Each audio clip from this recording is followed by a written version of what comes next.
mediados del 2018 la economía ya se había empezado a parar. El índice de consumo del consumo privado también lo muestra, y la que es muchísimo más marcada, donde la que muestra de manera mucho más clara cuál es el impacto de la aceleración, es la inversión fija bruta, que como pueden ver ha venido cayendo de manera muy importante. Me voy a saltar las que siguen para hablar un poquito de qué es lo que pasa y qué es lo que tendríamos que hacer. ¿Cuáles son? Entonces tenemos una serie de restricciones y de condiciones que determinan el marco en el que nosotros estamos operando. La primera que yo señalaba es esta de un contexto internacional difícil. Después apenas he empezado a dar alguna evidencia de por qué estábamos entrando en un proceso de desaceleración cíclico en México, pero hay dos restricciones adicionales que nosotros tenemos, ¿no? Si nosotros vemos el presupuesto, por el lado de los ingresos, nosotros tenemos los ingresos tributarios, etcétera, más el endeudamiento neto. Eso nos dan todas las fuentes de ingresos con las que cuenta el país para su presupuesto, y eso es lo que aprueban ustedes en la ley de ingresos. Por el otro lado, pues tenemos el gasto programable y el gasto no programable. Si nosotros quisiéramos poder gastar más, hay alguna de estas dos cosas si nosotros quisiéramos gastar más por el lado izquierdo, lo que necesitaríamos son recursos adicionales por el lado derecho. Y esos recursos podrían ser o de ingresos o por un aumento del endeudamiento. El país nos lo dejaron relativamente endeudado, ahorita vamos a entrar a los detalles de eso, y por lo tanto no podemos aumentar el endeudamiento.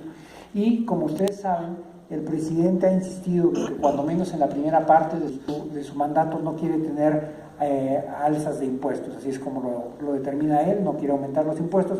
La forma en que nosotros lo interpretamos es que no quiere cambiar la estructura tributaria.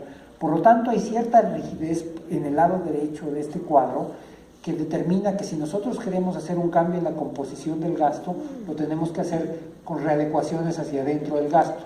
Eso es en gran medida lo que ha estado alimentando la política de austeridad, etc. Voy a entrar en mayor detalle a algunos de estos. Esto es lo que pueden ver ustedes en cómo fue el endeudamiento. En realidad el título está equivocado, ese no es el endeudamiento, es el endeudamiento, es la deuda neta, no el endeudamiento neto. El endeudamiento neto es lo que ustedes nos autorizan, esta es la deuda neta como porcentaje del PIB. Y empieza en el año 2000. Si nosotros corriéramos esta gráfica más o menos al año 93, iban a ver un porcentaje de deuda X en el año 93 y después un aumento hacia el año 95 y 94, después de la crisis del efecto tequila.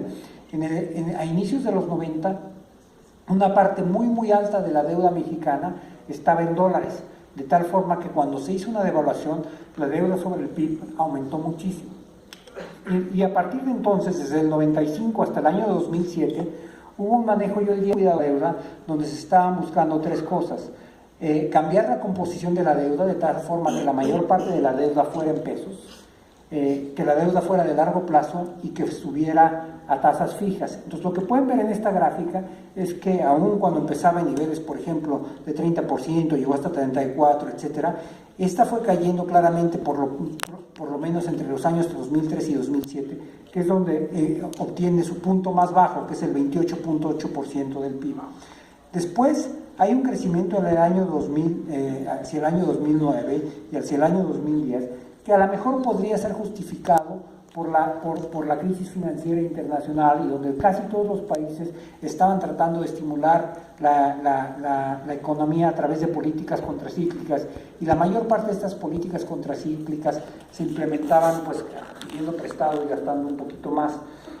Pero el crecimiento de la deuda que ven en esos años no se frena ahí, sino que aumenta todos los años, desde el 2007 hasta el 2016, hasta donde llega a un punto de casi 49% del PIB.